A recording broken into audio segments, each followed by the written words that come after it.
तुम्हारे घर में आए,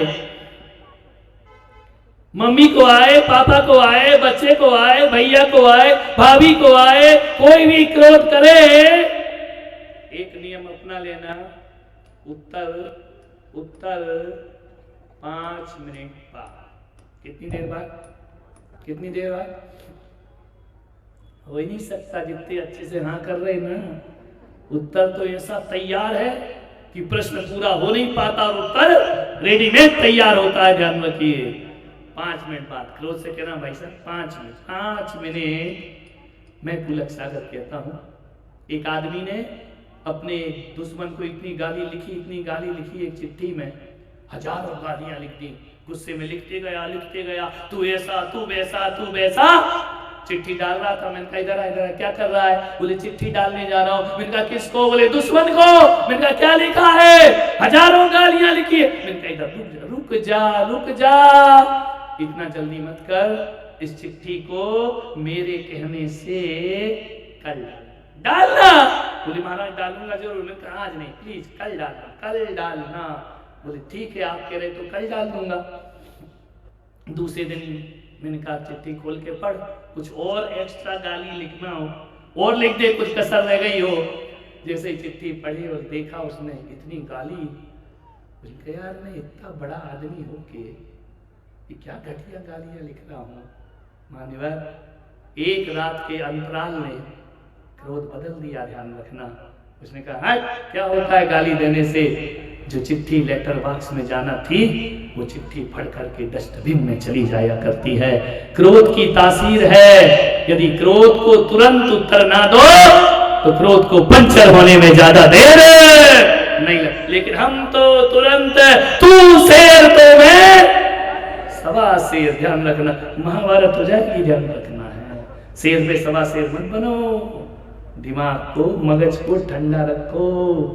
मैं पुलक सागर आपसे कहता हूं, बहुत बड़े बड़े व्यापारी समाज है यहां पर। मैं एक व्यापार और आपको बताता हूं, तुम्हारे जीवन में सुखी सुख होगा। ध्यान रखिए, अपने दिमाग में आइस फैक्ट्री लगाओ। क्या लगाओ? लेकिन तुमने बिल्कुल भट्टी जला रखी है दिमाग में। दिमाग में आइस फैक्ट्री लगाओ, जुबान में शुगर फैक्ट्री लगाओ।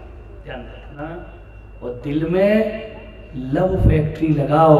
तुम्हारे जीवन को मंदिर बनने में ज्यादा देर नहीं लगेगी। दिल में लव मंदिर बनाओ, प्रेम के मंदिर बनाइए। जुबान में जो शुगर पेशेंट है ना, उनको भी कहा जाता है कि मीठा नहीं खाना, लेकिन ये नहीं बोला जाता मीठा नहीं बोलना। ध्यान रखना, तीखा बोलना मत, शुगर अपने आप लेवल पर आ जाएगी। ध्यान रखिए। मान्यवर, आपसे निवेदन है, 15 मिनट का गुस्सा 24 घंटे की एनर्जी खत्म कर देता है। विचार करना है आपको। लड़ाइयां ये घर में, बेमनुष्यताएं, क्रोध जब भी करो तो एक्सेप्ट करो कि हाँ मेरी गलती है। ये मत बोलो इसकी वजह से, उसकी वजह से बहानेबाजी बनाओगे, क्रोध कभी खत्म होने वाला नहीं है। दूसरी बात, आपसे निवेदन है, दुनिया को मत बदलो, अपने आप को बदलने का प्रयास करिए। जुबान खारी मत करना, आंख लाल मत करना। क्रोध जब भी आता है ना, अकेला नहीं आता, पूरी फैमिली के साथ आता है। क्रोध की एक मां है, मालूम क्रोध की मम्मी का क्या नाम है? क्रोध की मां। क्रोध कब पैदा होता है? मां से पैदा होता है ना। क्रोध की मां है उपेक्षा बाई। ध्यान रखना, थोड़ी सी अपेक्षा की उपेक्षा हुई और क्रोध का जन्म हो जाता है। उम्मीदें, जिस दिन उम्मीदें टूटती हैं उस दिन क्रोध का जन्म हो जाता है। कैसे अरमान लगा लेते हो? एक अम्मा जी बीमार पड़ जाए, वो बहू यदि पीहर में हो, वो बुखार तुम्हारा 104 है, घर में कोई नहीं है, दवाई रखी है, किचन में पानी रखा है, जब कोई नहीं है तो दवाई कैसे खाओगे? रसोई घर से जाके एक गिलास पानी भी लाओगी, खुद ही पी लोगी ना। अकेले होते तो किसी से अपेक्षा होती है क्या? और यही कंडीशन जब बहू है तब हो जाए, अब क्या करोगी? अब बुखार क्या कहेगा? खाट में से उठ या बहू को आवाज लगा, क्या कहेगा? बहू दवाई दे। और यदि बहू ने नहीं सुना तो अपेक्षा भाई किसको जन्म देने वाली है? बोलो। मैं आपसे कहता हूं कि जब तक हाथ पैर चले ना, किसी से एक गिलास पानी की भी उम्मीद मत रखना, तुम्हारा जीवन शांति में व्यतीत हो जाएगा। ध्यान रखिए, यही सोच कर रहो कि घर में बहू नहीं है, स्वयं भरकर पानी पियो। ध्यान रखना, ये मत करना भगवान से प्रार्थना कि मेरे बच्चे बुढ़ापे में मेरी लाठी बने। भगवान से हे कहना, हे परमात्मा ऐसा जीवन बना कि मुझे लाठी पकड़ने की जरूरत ही ना पड़े। ध्यान रखना, मैं बिना लाठी के भी अपना सफर कर लूं। ये मत सोचना कि बुढ़ापे में बहू पानी दे। हे परमात्मा इतना काबिल बनाना, मेरे पैरों में इतनी ताकत देना कि दौड़ दौड़ के तेरे मंदिर आ सकूं और रसोई घर में जाकर एक गिलास पानी खुद भर करके पी लूं। किसी से भी अपेक्षाएं लगाइए मत। क्रोध की मां है उपेक्षा। ध्यान, क्रोध के एक पिताजी हैं, मालूम उनका नाम क्या है? जीनू भाई, क्रोध के एक पिताजी हैं जिनका नाम है घमंडी लाल। ध्यान रखना, जहां अहंकार होगा वहां गुस्सा जरूर आएगा। ध्यान रखना, अकड़ होगी गुस्सा जरूर आएगा। क्रोध की एक पत्नी है जिसका नाम है श्रीमती सौभाग्यवती। सौभाग्यवती इसलिए कि क्रोध आज तक नहीं मरा, वो आज तक विधवा बनी नहीं। ध्यान रखना, वो क्रोध की पत्नी का नाम है श्रीमती हिंसाबाई। ध्यान रखना, क्रोध आएगा तो लड़ाई तो होगी, मारपीट तो होगी। ध्यान रखिए, क्रोध के दो जुड़वा बच्चे हैं, बैर और विरोध। ध्यान रखना, क्रोध की हिंसाबाई पत्नी होगी तो बैर विरोध का जन्म जरूर होगा। और क्रोध की एक नक्चड़ी बहन है रखवाली, मालूम है उसका नाम क्या है? जिद। ध्यान रखना, जिद्दी बाई क्रोध की सगी बहन हुआ करती है। मैं आपसे निवेदन करता हूं कि जब भी क्रोध आएगा ये पूरी फैमिली को साथ में लेकर आएगा और तुम्हारे घर को बर्बाद करने में ज्यादा देर। अरे बहन से भी नाता तोड़ दो।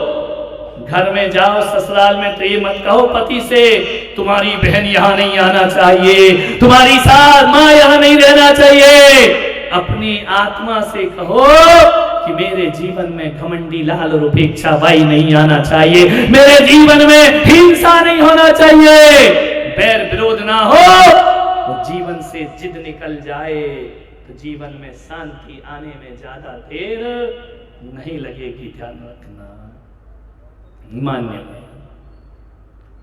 अंतिम बात कहता हूं, समय आपका हो गया, 5 मिनट ले लो, क्योंकि इनने मेरे 8 मिनट लिए हैं तो मैं 5 तो ले सकता हूं।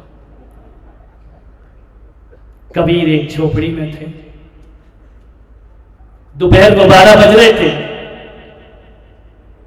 एक जिज्ञासु कबीर की झोपड़ी में पहुंचा। जिज्ञासु ने देखा कई वर्षों से कबीर इस झोपड़ी में रहते हैं, लेकिन इनके घर से कभी भी लड़ाई की आवाज नहीं आती है। पति पत्नी है, झगड़ते नहीं है। उसने सोचा यार पूरे डूंगरपुर में एक घर ऐसा नहीं है जिस घर में लड़ाई ना हो। ये कबीर का झोपड़ा कैसा है, ये पति पत्नी कभी लड़ते नहीं। उसने कहा चल के पता करते हैं। दोपहर का समय था, कबीर अपनी झोपड़ी के आंगन में बैठकर रुई धुनक रहे थे, जुलाते। जिज्ञासु ने कहा कि कबीर जी, बोले बोलिए। बोले जिज्ञासा का समाधान करोगे? बोले करूंगा। बोले आप 2 पति पत्नी रहते हो, तुम में कभी झगड़े नहीं होते? कबीर ने कहा लड़ने की क्या बात, तुलसी या संसार में भांति भांति के लोग सबसो हिलमिल चालिए नदी नाम संजो। कितने दिन का रहना है महाराज, उसमें लड़ना झगड़ना क्या? नहीं कबीरदास जी ज्ञान की बातें छोड़ो, सही बताओ तुम लोग में झगड़ा क्यों नहीं होता है? उसने कहा थोड़ा बैठ, चल के आया है, दिन है 12 बज रहे हैं, थोड़ा शांति से बैठ, बताता हूं, मुझे रुई धुनक दे दे। अरे उसने कहा कबीरदास जी जल्दी बोलो ना। बोले थोड़ा 5 मिनट तो बैठ। कवि ने पत्नी को आवाज दिया, अरे भाग्यवान लालटेन लेकर आ। इसने कहा यार कबीर पागल है क्या? दोपहर को 12 बजे आंगन में रुई धुनक रहा है, लालटेन बना रहा। पत्नी गई चुपचाप, लालटेन जलाई, लाकर रख दी आंगन में। कबीर ने कहा उत्तर मिल गया। बोलिए पागल, अब समझ में आया तुम क्यों नहीं लड़ते? समझदार ही लड़ता है, पागल नहीं लड़ा करते हैं। तुम तो पागल के पागल, लग रहा पत्नी महापागल है। दोपहर को 12 बजे लालटेन, इसकी जगह मेरी पत्नी होती ही। समझ गए क्या? Dash dash dash. कबीर ने कहा नहीं आया समझ में। बोले क्या समझना है, पागलपन की बात है। कबीर ने कहा थोड़ा और बैठ। कहा ओ भाग्यवान 2 गिलास दूध लेकर के आ। पत्नी 2 गिलास दूध लाई। 1 गिलास जिज्ञासु का तुम भी पियो, एक मैं पीता हूं। कबीर ने गिलास उठाया, गटागट पूरा दूध पी गए। जिज्ञासु को कहा तुम भी पियो। उसने कहा पी लो, दूध पीने में क्या है। जैसे उठाया दूध मुंह में लगाया, थूक दिया। तेरे की बोले क्या? बोले कबीर तेरी पत्नी पागल है क्या, दिमाग खराब है उसका? कबीर ने कहा हुआ क्या? बोले नमक डाल के लाई दूध में, शक्कर डालना था, क्या लाइए? नमक। कबीर ने कहा उत्तर मिल गया। बोले ये उत्तर है? कबीरदास तुमको डूंगरपुर में नहीं, तुमको तो पागल खाने में होना चाहिए। वो नमक ला रही है, दिन में लालटेन जला रही है, मुझे नहीं सुनना उत्तर, मैं चला। कबीर ने कहा ठहर, उत्तर लेके जा। बोले क्या उत्तर? बोले देख 12 बजे दिन में मैंने लालटेन मंगाई। पत्नी ने कोई प्रश्न किया? बोले नहीं, पागल है क्या प्रश्न करेगी। बोले चुपचाप रह के चली गई ना। बोले हाँ। बोले मैंने दूध मंगाया, दूध लाई, नमक मिला, मैंने कुछ बोला क्या? बोले नहीं, चुपचाप पी गया। तो बोले कबीरदास ऐसी जिंदगी कौन जिएगा? अरे बोले जी बात नमक की और लालटेन की नहीं है, बस एक बात याद रख, सीख करके जा, हम पति पत्नी के बीच में समर्पण है, तर्क नहीं है, ध्यान रखना। और एक बात याद रख जिज्ञासु, जहाँ तर्क होता है वहाँ नरक होता है, और जहाँ समर्पण होता है वहाँ स्वर्ग हुआ करता है। ध्यान रखना। जब पत्नी ने मेरे से कोई प्रश्न नहीं किया कि दिन में 12 बजे लालटेन की क्या जरूरत है, तो फिर पति का भी फर्ज बनता है कि धोखे से शक्कर की जगह नमक डाल दिया तो मुझे भी तर्क करने का कोई अधिकार नहीं हुआ करता है। और जिन घरों में पति पत्नी ऐसे रहते हैं वहां पुलक सागर के ज्ञान गंगा की कोई आवश्यकता नहीं हुआ करती है, कोई जरूरत नहीं होती है सत्संग की। एक ही सूत्र अपना लो, आपसे निवेदन है मेरा। शादी होती है, 7 फेरे डलते हैं ना, और 7 फेरे में कटारा जी शादी हुई या नहीं? हो गई ना? मजे से जिंदगी मजे से कट रही है। क्या बात, मुस्कुराहट नहीं बता रही है, मजे से कट रही है। शादी होती है, एक अग्नि के 7 फेरे लिए जाते हैं। फेरे वाली हो? फेरे हुई थी शादी में? पूरा बताओ यार, मुझे क्या मालूम। नहीं तो आजकल तो पूछना पड़ता है फेरे वाली है या फेरा वाली है, ध्यान रखना, क्योंकि आजकल तो लव मैरिज और कोर्ट मैरिज भी हो जाती है। जब फेरे होते हैं ना, तो आपके भी फेरे किसी पंडित ने कराए होंगे, 7 वचन लिए होंगे। कौन कौन से थे? जय हो। नहीं, मैं इसलिए पूछ रहा हूं क्योंकि मैं कुंवारा हूं, मुझे क्या मालूम फेरे में क्या होता है। 7 वचन होते ना, बोलिए सभापति जी, 7 वचन याद है क्या? उस समय महाराज बीवी के अलावा कुछ नहीं दिख रहा था। कहाँ का 7 वचन, कहाँ का पंडित? अरे 7 वचन तो छोड़ो, बहुतों को तो ये तक नहीं मालूम कि पंडित कौन था।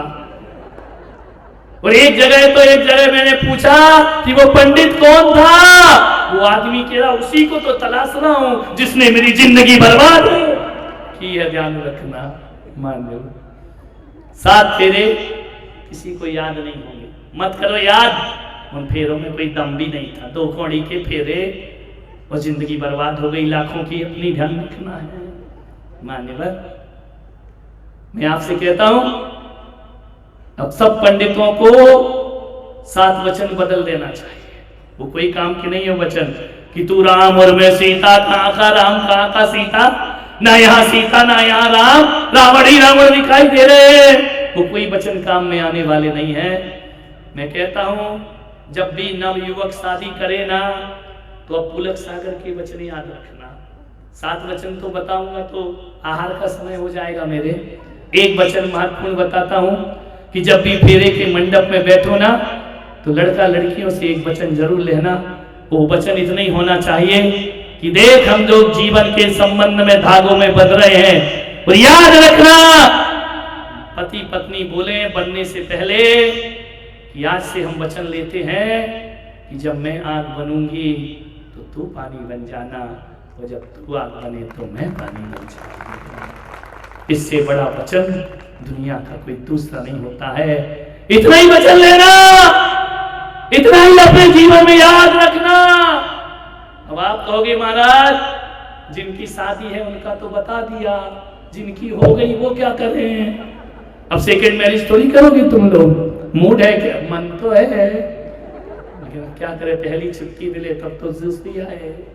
ध्यान रखना, वो ऑफिस, वो दफ्तर, वो रसोई, वो डाइनिंग हॉल, वो बेडिंग रूम, वो तुम्हारा स्लीपिंग रूम, जहां तुम्हारी दिन में 10 बार नजर पड़ती हो, जब भी देखो तो नजर वहीं जाती हो। ऐसी जगह एक स्टिकर बना के पुलक सागर का लगा लेना। उस स्टिकर में चाहे दुकान हो, ऑफिस हो, दफ्तर हो, घर हो, मकान हो, मंदिर हो, सब जगह स्टिकर लगाना। उस स्टिकर पर बस इतना लिखना कि जहां तर्क है वहां नर्क है, और जहां समर्पण है वहां स्वर्ग है। ध्यान रखना, आपके घर में मैं वचन देता हूं क्रोध कभी प्रवेश नहीं कर पाएगा। ध्यान रखिए, क्रोध से मुक्ति पाना है, समर्पण में जीना सीखो, तर्क में जीना बंद कर दीजिए। ध्यान रखना, कभी भी क्रोध तुम्हारे घर में प्रवेश नहीं करेगा। अंतिम बात क्या समाप्त करता हूं, कोई भी शुभ काम करो तो अच्छा मुहूर्त देखते हो। आज से नियम ले लो, गुस्सा का भी हम मुहूर्त देखा करेंगे। बिना मुहूर्त के गुस्सा मत किया करो, क्रोध से भी छुट्टी ले लो, यही तुम्हारे जीवन को स्वर्ग